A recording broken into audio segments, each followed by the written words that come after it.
Rage on that beat, going crazy.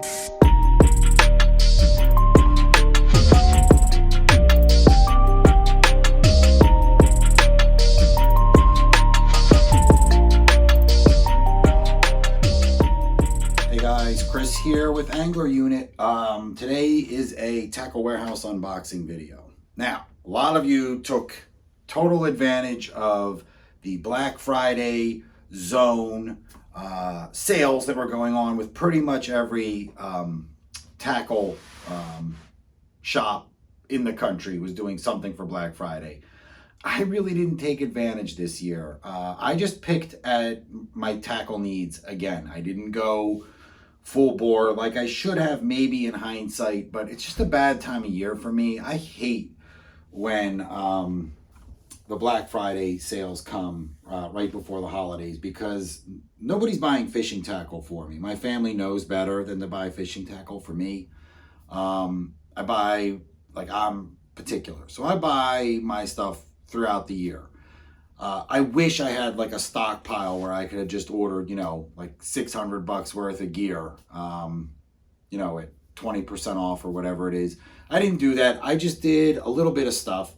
So we're going to look at that. But really, if you watched my What's in My Bag video that I did, you saw that I had some concerns with the way that I was storing my terminal tackle in my day bag.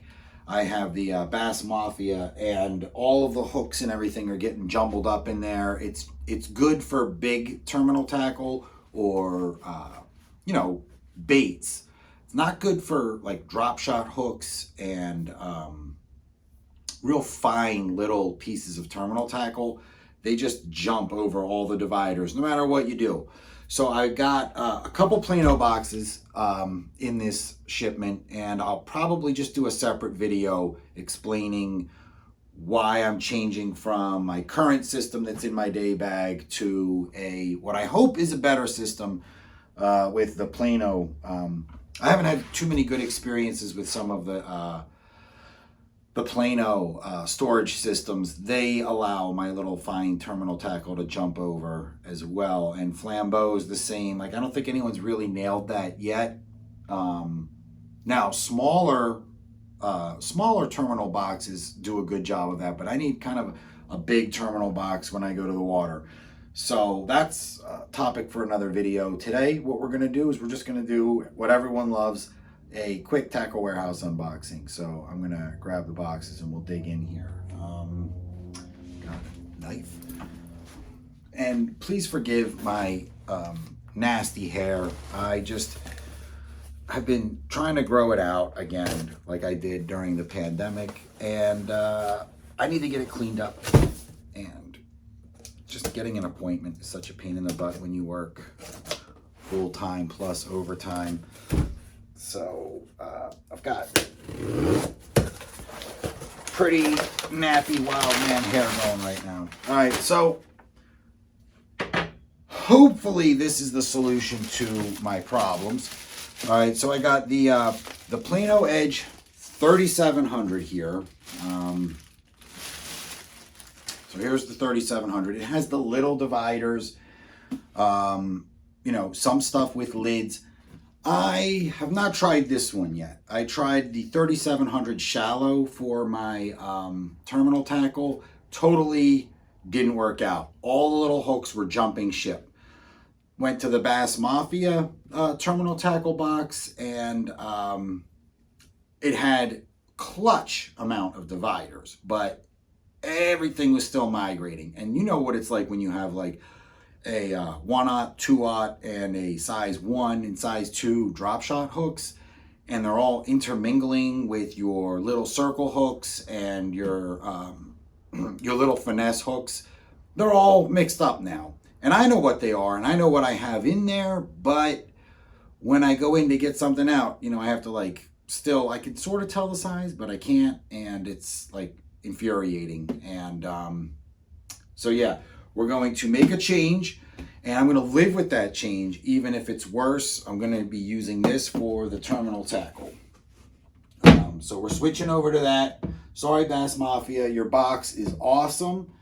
It's good looking, it's tough, it's durable. I haven't had problems with the latches, but it's just not right for my terminal tackle in my day bag, because this thing gets thrown in the car and in other people's cars and in boats, and it just gets thrown around, and like all the terminal tackle is constantly shuffled, so it's not going to work. And the other thing I got was the Plano Edge 3700, and I believe this is what they call the jig and chatterbait box. So I like 3700 sizes. I like to keep things universal. 3700 fits in my day bag perfect. So right now what I'm using is a little Flambeau box that I have all of like a smattering of my jigs in that Flambeau box. And like there's just skirts hanging out of the box and getting crimped. I tried to go too small to kind of keep things condensed, and it's not working. So we're jumping up to 3700s, and we're trying new things to keep terminal tackle at bay. So fingers crossed that works. And then I have one other box of some things here that we'll take a look at, and that should do it for today's video. You know, I'll get into, I think I'm going to do something where I show you guys what my issues were with my current day bag, and how I plan on rectifying those things. So let's get this box open. I don't know. Sorry I'm making you watch me cut a box open. It's silly, but you know, part of the experience.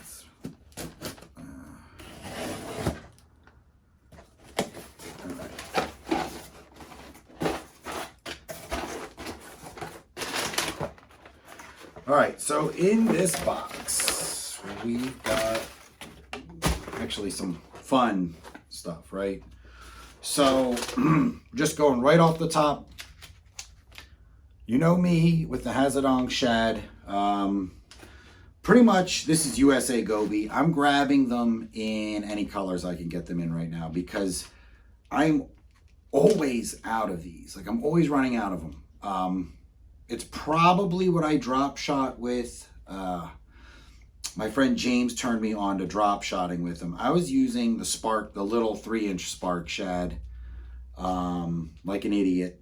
And he's like, dude, no, like you gotta use the Hazardong. And I was like, really? I was like, I just use that in the creek for smallmouth. And he's like, no, Hazardong. So last year I started using this, and it quickly found its way into being pretty much my primary drop shot bait. I tend to swim a drop shot through weeds, and I really like this more than anything. And the other thing that I use it for is Ned rigs in a creek for smallmouth. So I go through a lot of these. So I got it in the USA Goby, which, you know, it's Goby. Come on, you guys can guess what that looks like. Tennessee shad, again, looks pretty much like every bait fish. It's a great universal color that isn't green. When you need something that's a little more bait fishy. Some more spider wire camo braid. It's not expensive. I love camo. I have the camo braid on all of my spinning setups. I use 10 pound on everything. And then I just change my leader, 6, 8, or 10 pound leader, fluorocarbon leader. I don't have any issues with it. I use really long leader too. I use like anywhere between like 9 to 18 foot leaders of fluorocarbon on my braided line. I don't use braid to fluorocarbon on any of my bait casting gear. I just use it on all my spinning gear. And I know there's a lot of naysayers, but I'm not a naysayer. I believe in it. I'm not worried about that extra connection knot. I love it. So I just go with the camo because it's inexpensive and it's braid. And I like the 4-strand for spinning tackle because I tend to fish around a lot of vegetation and not much rock. So I like the 4-strand for cutting through that vegetation. All of my spinning reels get the 10 pound braid, but I do have one that I use the 15 on for slightly bigger baits, like when I'm throwing weightless Senkos and Miko rigs and some shaky heads. So that, oh goody, I'm so glad that I picked up 3 packs. I got the Disco Stain Hazardong shad. I've never used this color. It's a little bright, a little fluorescent to me, but it's still a Hazardong, and they pretty much all work year-round everywhere for every type of fish, for every type of bass. So, you know, I'll take even weird colors at this point. I don't know why they gave me this. I didn't order this, but I do use Megabass rods and love them. I can't think why this is in here, but I'll tell you what, it's a dope die cut sticker that looks rad on your back window of your vehicle, or, you know, over the windshield on the front where the sun shield is. But I'm going to tell you why I've never put a Megabass sticker on my car. And it's not what you think. What you're thinking is, oh yeah, you don't want to tell people that you might have expensive fishing rods in your car. Nope. I think some idiot is going to think that this is some kind of subwoofer system in the car. They're going to think it's Megabass, and it's going to lead to prying eyes trying to get into my car to steal my Megabass system out of my car. You're probably, a lot of you are probably old enough to remember this, and some of you aren't, but car stereos were a huge thing in the 90s. And people would break into cars. I had a really good system in my car twice, in my 87 Volkswagen Scirocco. And my car got cleaned out twice, dashboard cut open. So I have this thing where I'm terribly afraid of making my car looking appealing to thieves. So the Megabass sticker, I keep it off the car purely because I think idiot's going to read it as Megabass and think that I've got a crazy aftermarket system worth stealing out of my car. River to Sea, this is the bling. I think this is that lemonade twist color. I only fish these in one lake that I go to that's perpetually chocolate milk, and spinnerbaits tend to do well there. It's where I caught my very first bass in the early 80s on a little spinnerbait, and I don't know why spinnerbaits work there. Maybe because it's perpetually chocolate milk, but I have a couple of these, but down to my last like 1 or 2 in this color. Another one, I have this color already. I don't know the name of the color, I'm sorry, but it's another one of the bling. I think they only come half ounce. It's not a willow leaf, you know, it's a Colorado, Indiana. And again, it's because I'm fishing it in chocolate milk. And some people think willow leaf is good enough everywhere, and I don't think that. I think when you're fishing chocolate milk, you need a little bit more thump. Another Megabass blade bait. What else do we have here? Some of the Picasso rhino heads, I can never get enough of these. I blow through these and I use them for all of my Ned rigging.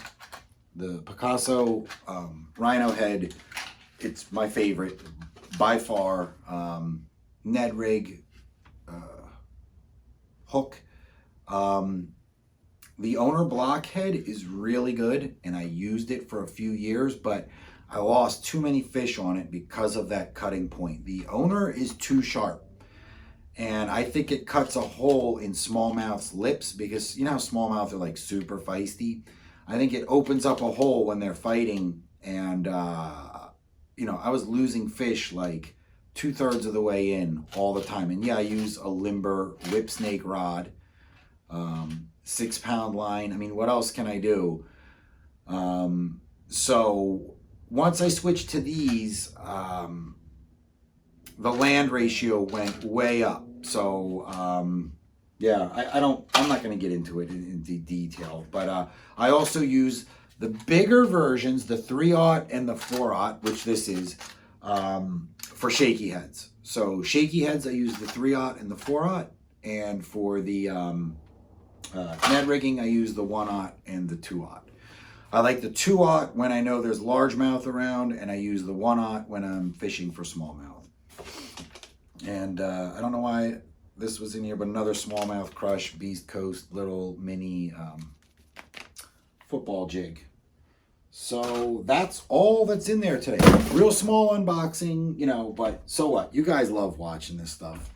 So yeah, next video we will get into me organizing my jig box and my terminal tackle box, because that system is failing in here.